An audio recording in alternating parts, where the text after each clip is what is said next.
Number 16. How to stick with good habits every day. In 1993, a bank in Abbotsford, Canada hired a 23-year-old stockbroker named Tarrant Dyer-Smith. Abbotsford was a relatively small suburb tucked away in the shadow of nearby Vancouver, where most of his big business deals were being made. Given the location and the fact that Dyer-Smith was a rookie, nobody expected too much of him. But he made a brisk progress thanks to a simple daily habit. Dyer Smith became each morning with two jars on his desk. One was filled with 120 paper clips, the other was empty, and as soon as he settled each day, he would make a sales call. Immediately after, he would move one paper clip from the full jar to the empty jar, and the process would begin again. Every morning, I would start with 120 paper clips in one jar, and I would keep dialing the phone until I had moved them all to the second jar, he told me. Within 18 months, Dyer Smith was bringing in $5 million to the firm. By age 24, he was making $75,000 per year, the equivalent of $125,000 by today. Not long after, he landed a six-figure job with another company. I like to refer to this technique as paperclip strategy, and over the years, I have heard from readers who have employed it in a variety of ways. One woman shifted a hairpin from one container to another whenever she wrote a page of her book. Another man moved a marble from one bin to next after each set of push-ups. Making is progress is satisfying, and visual measures like moving paper clips or hairpins or marbles provide clear evidence of your progress. As a jar result, they reinforce your behavior and add a little bit of your immediate satisfaction to any activity. Visual measurement comes in many forms: food journals, workout logs, loyalty punch cards, the progress bar on a software download, even the page numbers in a book. But perhaps the best way to measure your progress is with a habit tracker. How to keep your habits on track? A habit tracker is a simple way to measure whether you did a habit. The most basic format is to get calendar and cross off each day you stick with your routine. For example, if you meditate on Monday, Wednesday and Friday, each of those dates get an X. As time rolls by, calendar becomes a record of your habit streak. Countless people have tracked their habits, but perhaps the most famous was Benjamin Franklin. Beginning at the age 20, Franklin carried a small booklet everywhere he went. Franklin carried a small booklet everywhere he went and used it to track 13 personal virtues. This list included goals like lose no time, be always employed in something useful, and avoid trifling conversation. At the end of each day, Franklin would open his booklet and record his progress. Jerry Seinfeld reportedly used a habit tracker to stick with his streak of writing jokes. In documentary comedian, he explains that his goal is simply to never break the chain of writing jokes every day. In other words, he is not focused on how good or bad a particular joke is or how inspired he feels. He is simply focused on showing up and adding up to his streak. Don't break the chain is a powerful mantra. Don't break the chain of sales call and you will build a successful book of business. Don't break the chain of workouts and you will get fit faster than you would accept.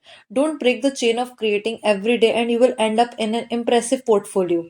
Habit tracking is powerful because it leverages multiple laws of behavior change. It simultaneously makes a behavior obvious, attractive, and satisfying. Let's break down each one. Benefit hashtag 1. Benefit hashtag 1. Habit tracking is obvious. Starting your last action creates a trigger that can initiate your next one. Habit tracking naturally builds a series of visual cues like streak of X's on your calendar or the list of meals on your food log. When you look at the calendar and see your streak, you will be reminded to act again. Research has shown that people who track their progress on goals like losing weight, quitting smoking, and lowering blood pressure are all more likely to improve than those who don't. One study of more than 1,600 people found that those who kept a daily food log first lost twice as much as weight those who did not. The mere act of tracking a behavior can spark the urge to change it.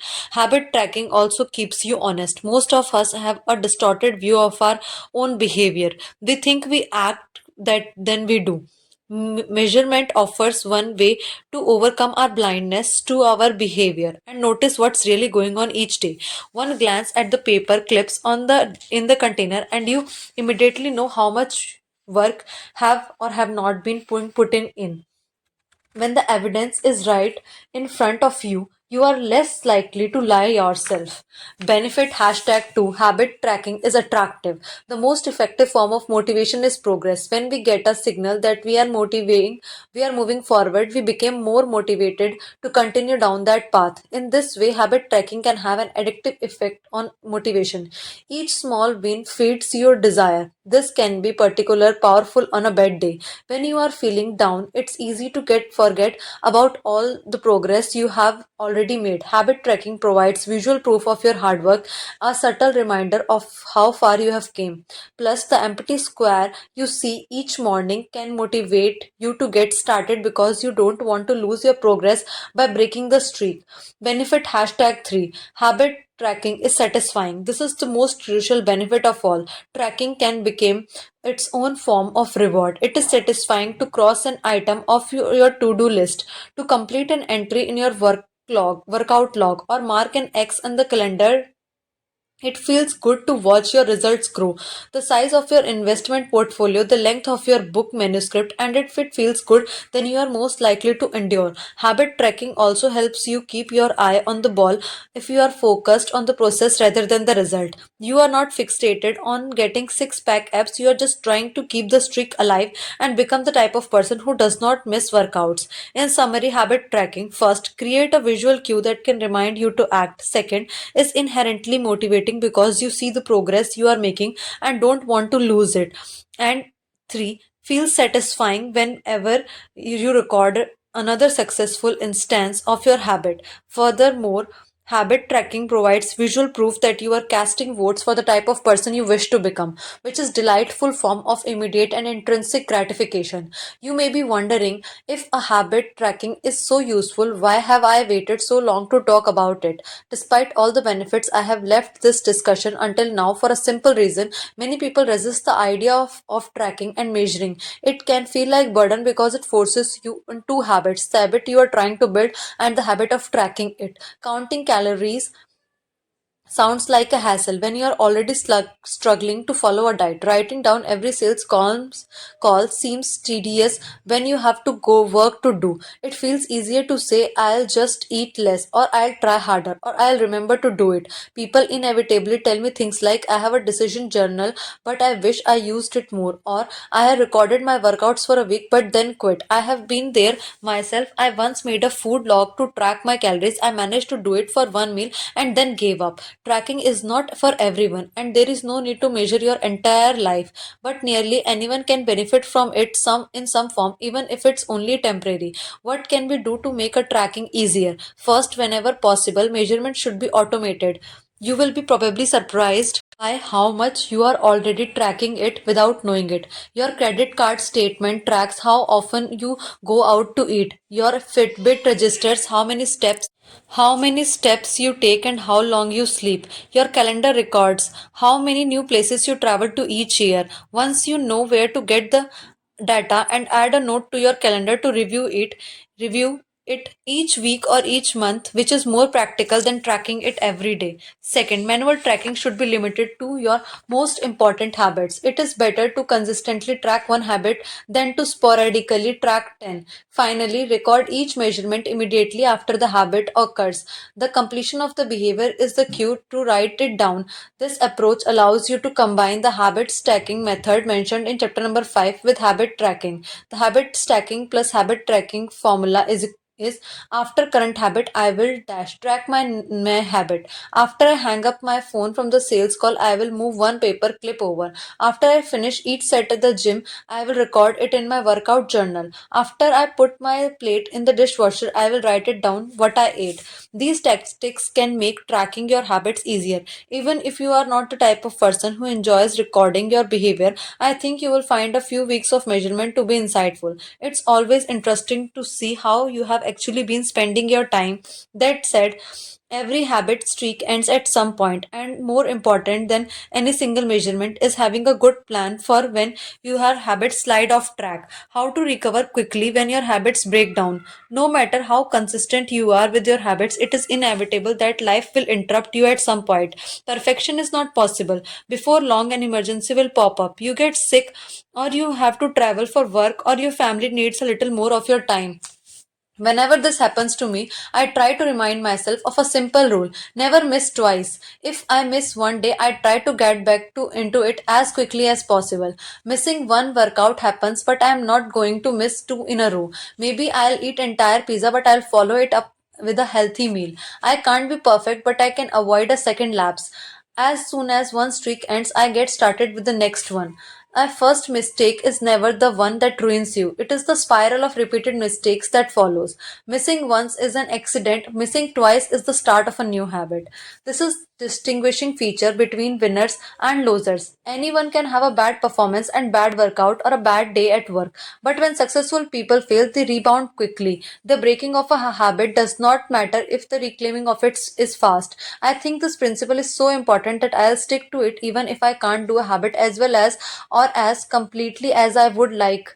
Too often, we fall into all or nothing cycle with our habits. The problem is not slipping up, the problem is thinking that if you can't do something perfectly, then you should not do it at all. You don't realize how valuable it is to just show up on your bad or busy days. Lost days hurt you more than successful day help you. If you start with $100 and then at 50% gain will take you to $150, but you only need 33% loss to take you back to $100. In other words, avoiding a 33% loss is just as valuable as achieving a 50% again. As Charlie Munger says, the first rule of compounding: never interrupt it unnecessarily. This is why the bad workouts are often the most important ones. Sluggish days and bad workouts maintain the compound gains you acquired from the previous good days. Simply doing things: 10 squats, 5 sprints, a push up, anything really is huge. Don't put up a zero. Don't let losses eat into your compounding. Furthermore, it's not always about what happens during the workout. It's about being the type of person who does not miss workouts. It is easy to train when you feel good, but it's crucial to show up when you don't feel like it. Even if you do less than you hope, going to the gym for 5 minutes may not improve your performance, but it reaffirms your identity. The all or nothing cycle of behavior change is just one pitfall that one can derail your habits. Anything potential danger, especially if you are using a habit tracker, is measuring the wrong thing.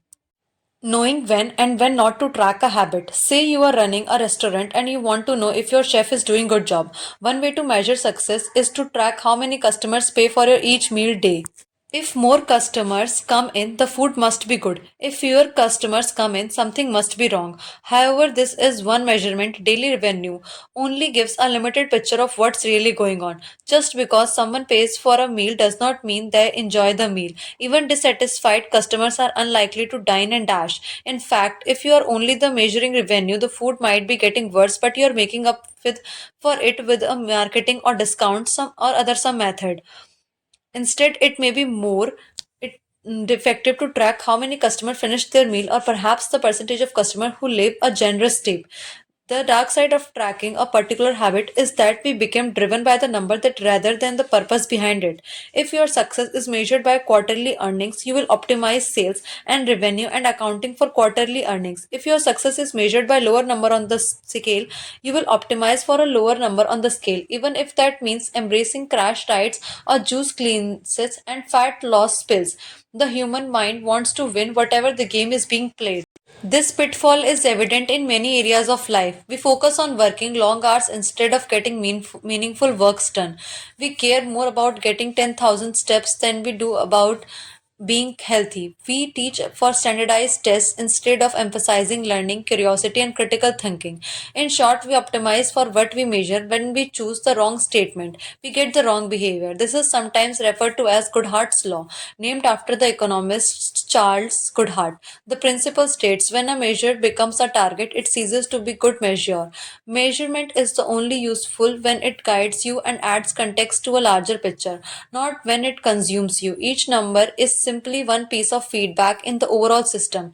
In our data driven world, we tend to overvalue the number and undervalue anything ephemeral, soft, and difficult to quantify. We mistakenly think the factors we can measure are the only factors that exist. But just because you can measure something does not mean it's the most important thing. And just because you can't measure something doesn't mean that it's not important at all. All of this is to say it's crucial to keep habit tracking in its proper place. It can feel satisfying to record a habit and track your progress, but the measurement is not the only thing that matters. Furthermore, there are many ways to measure progress, and sometimes it helps us to shift your focus to something entirely different. This is why non scale victories can be effective for weight loss. The number on the scale may be stubborn, so if you focus solely on the number, your motivation will sag. But you may notice that your skin looks better, or wake up earlier, or your sex drive get a boost. All of these are valid ways to track your improvement. If you are not feeling motivated by the number on the scale, perhaps it's a time to focus on different measurement, one that gives you more signals of progress. No matter how you measure your improvement, habit tracking offers a simple way to make your habits more satisfying. Each measurement provides you a little bit of evidence that you are moving in the right direction, a brief moment of immediate pleasure for a job well done. Chapter summary. One of the most satisfying feeling is the feeling of making progress. A habit tracker is a simple way to measure whether you did a habit, or like marking an X on a calendar. Habit trackers are other visual forms of measurement, can make your habit satisfying by providing clear evidence of your progress. Don't break the chain, try to keep your habit streak alive. Never miss twice. If you miss one day, try to get back on the track as quickly as possible. Just because you can measure something does not mean it is the most important thing.